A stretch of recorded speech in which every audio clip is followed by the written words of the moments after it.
Action. I need action. That's a warning unread. Welcome to the Pitted Combination Podcast. I'm KJ Pilcher, my opponent Wyatt Schultz, and our official of this week's webcast, Dick Briggs.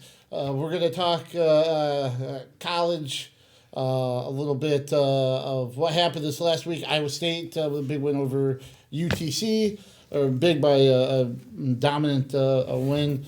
The UNI Open came out. We'll touch on D3, D2 results and upcoming events, especially one out west. And then we'll touch on the JUCO rankings. Sorry about stalling there earlier. Next one will be a penalty point. Always a trick. Come on, call it both ways. Both ways. Same with him. He hasn't even said anything yet. What's the top man doing? That's always a common shout. Yeah, call it the same. Both ways is right. What's he doing over there? What's he doing? I wasn't stalling. Let's get right into it. Iowa State, one of the few, at least the only D1 team in the state in action this week. Iowa State comes away with a 26-7 victory over a UTC Saturday night. 8 wins out of the 10 there.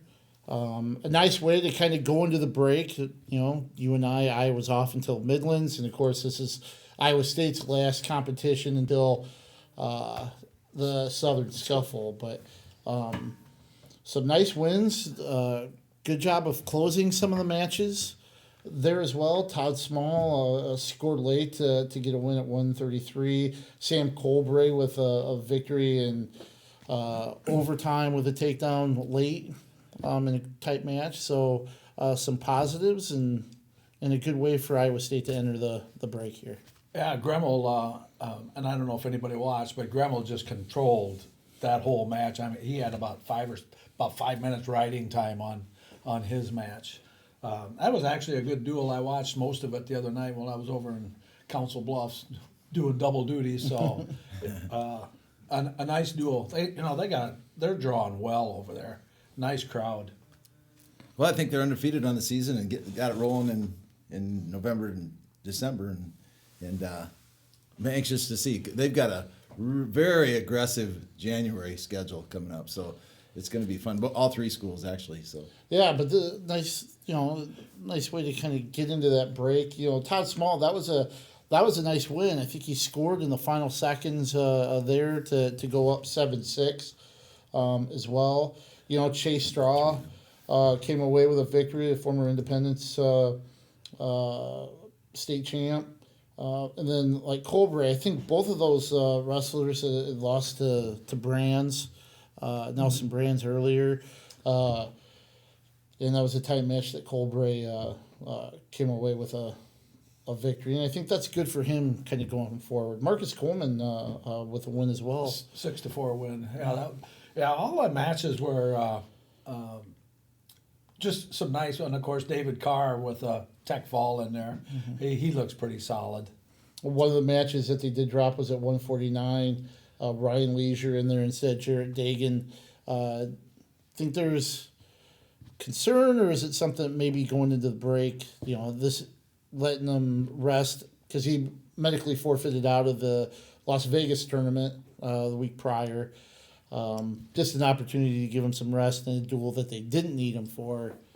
Hopefully he'll be back for the Southern Scuffle. Yeah, I think it's preventative, precautionary type setting out. yeah, I have no idea what kind of injury or how bad it was. So let's hope that it's that. So I do know at the press conference the other day that I think Derek St. John was asked that question, and he just said no comment. Yeah. So he didn't want to get into it at all. Sure. I don't blame him, especially No. now you got HIPAA laws too. You got to take that into effect. Coaches are limited on what they can really even say anyway. and really should be on Yeah, injuries right. and that sort of thing. That's a good rule. No, sure. And Ian Parker with a nice win as well. So a nice job for Iowa State. One of the things that kind of stood out too there is Francis Duggan getting the nod at 197, and Joel Shapiro, who had been kind of starting for Iowa State, wrestled at the UNI Open, one of a few champs that Iowa State had there as well. UNI, field maybe not as, I don't know. They're just Iowa State had a duel, so they didn't send a lot of their top guys there. Obviously, UNI, I think after the Vegas tournament, they were just kind of letting off the accelerator a little bit with some of their guys and giving them some rest. So Schwab at the beginning of the week wasn't really sure how many would wrestle. But still some nice performances. As we mentioned, Shapiro with a title at 197, a nice 4-0 win over Tyrell Gordon in the finals. Anybody else kind of stand out to you as far as performances there at the UNI Open? Logan Schumacher out of Martinsdale, St. Mary with Schoenfelder. I didn't see the match, but it's 11-0 and sudden victory. So something opened up after the end of regulation. I don't think that's possible. I don't think that's I think An error. that's got to be maybe his record. It's listed there and missing the other half of the score or something. But Yeah, or might have been 1-0. Well, I'll look at the bracket to see for sure. But yeah, sudden victory, 11-0 win is. well, my thoughts on the tournament are, all three schools, we'll address that in a minute here, but have busy Januaries, actually end of December and January. And so, now is a good time. It's a long season. That college season is a long season. Really 5 months or darn near 5 months if they go all the way to the NCAAs. But so this is a great time to have a kind of a break. And this tournament, although it didn't have necessarily varsity wrestlers in it, was still a high level tournament. So And then not only that, to me, these a lot of them were backups. They're getting matches in. exactly, yeah. And that makes a long season if you're not wrestling in tournaments or getting matches. Well, and their season will kind of phase out here when they get into Very January shortly, because yeah. the open tournaments kind of end, and so unless they're going to be filling in or whatever, or maybe making the varsity lineup, their season kind of comes to an end here. So I think I identified the issue with the Schumacher Schoenfelder match. I believe it was 11-0. They just seemed to apply the riding time point in overtime one. And sudden victory. So it should be 11-0 in regulation, and I it just see. reads 11-0 in sudden victory because the riding time point was assessed in overtime That makes instead. sense. So just a little input error there on track, but. I was impressed. Drew Bennett, coming away with a title there. I think that was maybe one of their tougher little brackets with Ramatson from Iowa State's wrestling club. Connor Brown's in there. I think people will recognize that name. St. John Briggs. As well, so a nice little win for him there as well, and Panthers had 4 runner-ups as well. So the Panthers did. yes, and let's see, they had Gable Fox at 49, Derek Holschlag at 57, Schoenfelder, like you said, at 65, and then Ty Gordon at 97. And I was looking up the result there with Schoenfelder and Schumacher. Did you mention Broderson? Because he's had a We have not. okay. Because Julian Broderson came away with a 184 title, a true freshman from Assumption. Somebody very talented multi-sport athlete, and he's done really well so far for Iowa State. I want to say he also won Lindenwood, and that was a tournament that I believe he beat Abe Assad from the University of Iowa, which was a highly touted recruit, and has done exceptionally well for Iowa so far. And Broderson has been really impressive so far at 184. during his presumed redshirt here. You know, and he defeated Tyrell Gordon, who's been in and out of the lineup for Northern Iowa as well. So, Shapiro beat Gordon. Shapiro, yeah. yeah. This- That's right. Yeah. Yeah. Broderson, Sorry.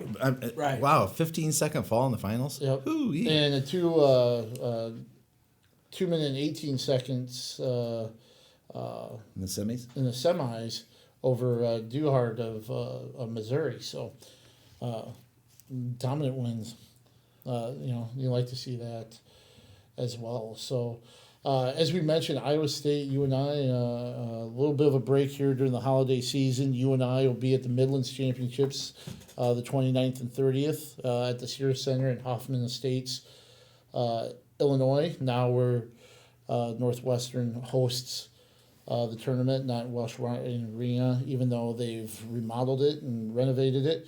They like having it out at the Sears Center. And then Iowa State, it'll be fun to see them compete at the Southern Scuffle coming up. And as you mentioned, just kind of a kickstart into that Right. January. Well, in January, UNI has six meets, which is pretty aggressive, and then not counting Midlands, and then they end with Okie State on January 25th. Iowa has 5 meets. That's a little bit more than they had last year. They didn't have so many in January, not counting the Midlands. But get this: the last 3 meets are Nebraska, Ohio State, and Penn State. Yep. In January. At home. Is that exciting? And that's At home, yeah. Yeah, that's fun because the week before they had that little Indiana swing, I think, with Indiana and Purdue. Purdue, right. Mm-hmm. And then, like you mentioned, Bing, those bing, bing. three. Wow. Gauntlet. Get ready for that. And then Iowa State has 8 duels in January. Wow. 3 of them are at the Sun Devil duels. Duels. So, that's kind of one date, but three duels that date. And then they also host Oklahoma State the day after UNI wrestles them. And then, so anyway, pretty fun January with the 3 schools.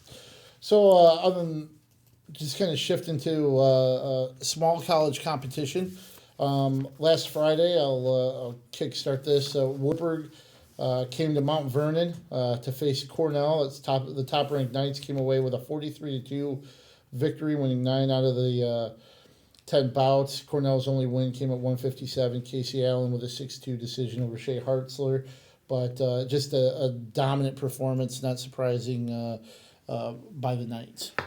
Yeah, they look pretty tough. I mean, I was obviously there watching, and they pretty much controlled it, other than 57, but and lots of pins too. So I was kind of proud of myself. I had 2 former wrestlers, one competing for each of the 2 schools in that meet. So obviously Kyle, and then Jacob Scherzer, who wrestled for us at Jefferson, was wrestling at 174. So. For Cornell. I mean, Yeah. What did I say, Jefferson? Yeah. Anyway, so anyway, other results this week. Well, let me jump in just to highlight a few. Brady Kiner, 125 with a tech fall. Chris Rumpf, I think people remember. He's a really talented wrestler. Even has a win over Gavin Teasdale this year. I believe he won by fall. Brady Fritz, former South Tama prep, had a tech fall as well for Wartburg. Max Forsyth, Charles City. From Charles City. Paul, is it Callow? Yes, Callow.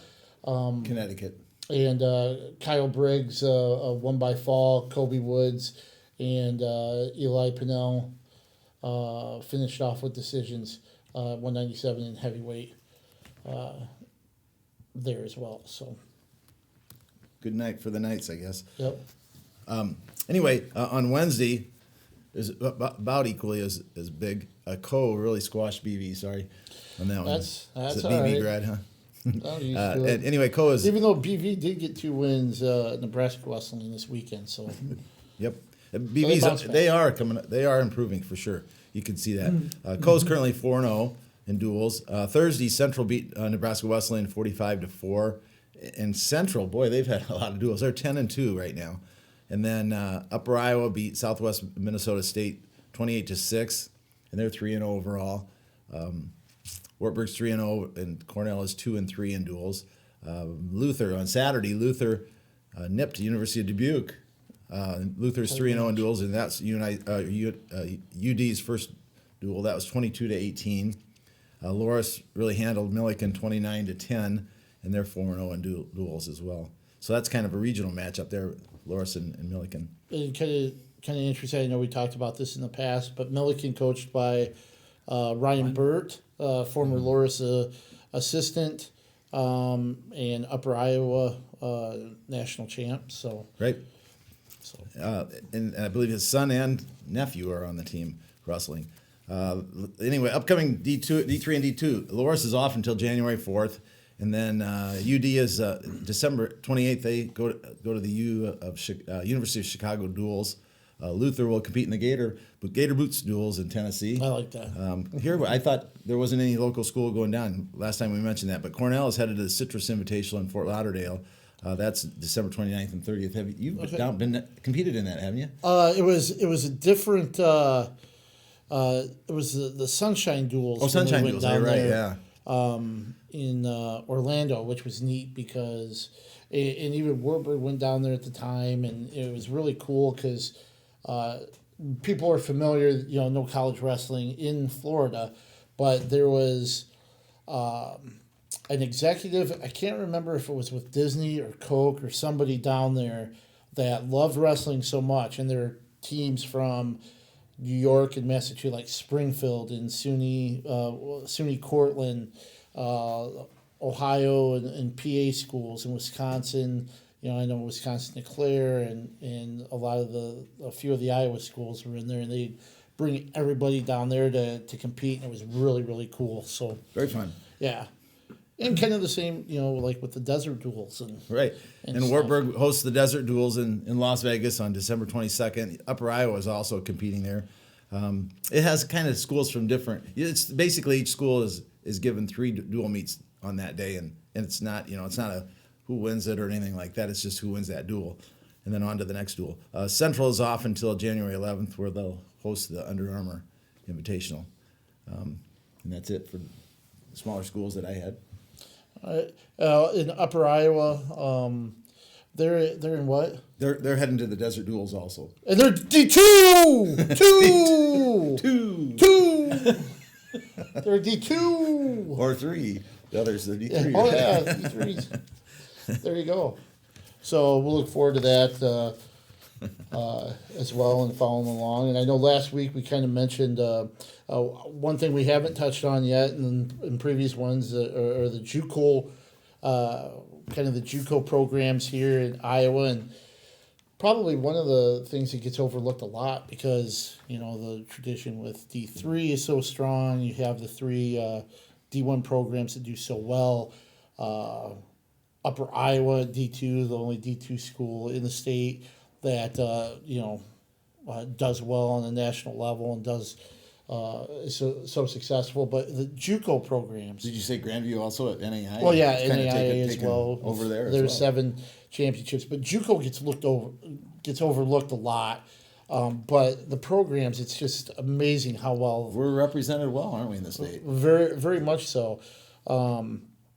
Just kind of looking in the top 8 Iowa schools hold 4 of the top 8 positions. Nyack is number 2.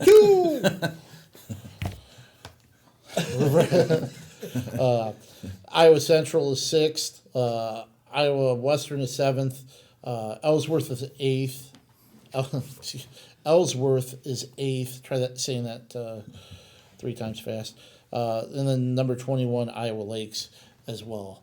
So a lot of teams in that top 21, top 20 right here from Iowa. 3 of the weight classes are ranked number 1. Cardi Wilson from Ellsworth at 149 is top ranked. Isaiah Crosby from Iowa Western is number 1 at 165. So is Ashton Eiler of Iowa Central at 174. So not only are there 3 top ranked wrestlers, but one from they're all from different programs, which says a lot about the parity and stuff at those programs. Which is why we have 4 teams represented in the top 8 in the nation. So, You know, and their qualifier is just brutal as well. That's right. You know, I don't know where they usually host it. A lot of times it's up in Rochester, I believe, but good qualifying tournament up there with all 5 schools. And it gets to the point where it seems like they're eliminating each other sometimes, you know, because they're they're stuck kinda- in the same qualifying region. Cannibalize each other Yeah. just to get there. well, a little and you know, for us sitting here in Eastern Iowa, there aren't really too many junior colleges in Eastern Iowa. Maybe 0 or 1. Sorry, but so a lot out west might be more familiar out west with some of the schools and that sort of thing. But if we could, junior colleges maybe here in Cedar Rapids or around Iowa could maybe start up a program. That'd be awesome. Huh? And I think, you know, I think maybe the hope was after seeing Indian Hills, and kudos to the people in Ottumwa for starting up That'd a be the one. men's and women's program at the same time. That some maybe other schools can follow suit. Starting Because- this year, Yeah. is their first year. So. Yeah, so you know, the interesting thing is now one of the arguments was, well, travel costs are going to be terrible because there aren't a lot of programs, but we've seen, you know, programs start up. We've seen programs be reinstated. I can't remember if it was Iowa Lakes or Nyack that had reinstated years ago. Nyack did. Nyack. So, you know, Kirkwood did have a program at one time, so you can get it started up. So it'd be interesting to find out. Now you don't have to travel as much because there are a lot more JUCO programs. You know, you've got other tournaments in the area like Coast Tournament. Cornell will have the Map Main in January. You've got other places to compete. So that might be something I'll have to look into here during the break and find out what it would take. But and if they're even interested at Kirkwood. But just running over all the ranked wrestlers here at 125, you've got number 5, Daniel Vargas of Iowa Central, number 9, Cam Russell of Iowa Western. At 133, LaDamian Sturdivant of Iowa Western, number 5, Bobby, I believe, Telez of Iowa Central, and then Hector Candelaria of Ellsworth is number 7. 141, you've got number 6, Max Hughes of Iowa Western, number 7, Robert Hall Jr. of Iowa Lakes. At 149, we mentioned Wilson is ranked number 1. Number 2 is Tony Mendoza of Nyack. So you've got the top 2 ranked wrestlers at 149 here within a short drive of each other. Number 5, you've got Melvin Hernandez at Iowa Western, and then DeVille Dentis, the former Des Moines East Prep, I believe, from Iowa Lakes at number 8. And then 157, number 5, Andrew Gamble of Iowa Central. At 165, you had Crosby, number 1, and then Christian Minto of Nyack at number 4. 174, as we mentioned, Eiler of Iowa Central is number 1. Number 9, Cam Nesbitt of Ellsworth. At 184, you've got number 3, Roselle Baker of Ellsworth. Number 6, Anthony Johnson of Iowa Central. And number 9, Reldon Miller of Nyack. 197, Dylan Miller of Iowa Western is ranked 9th.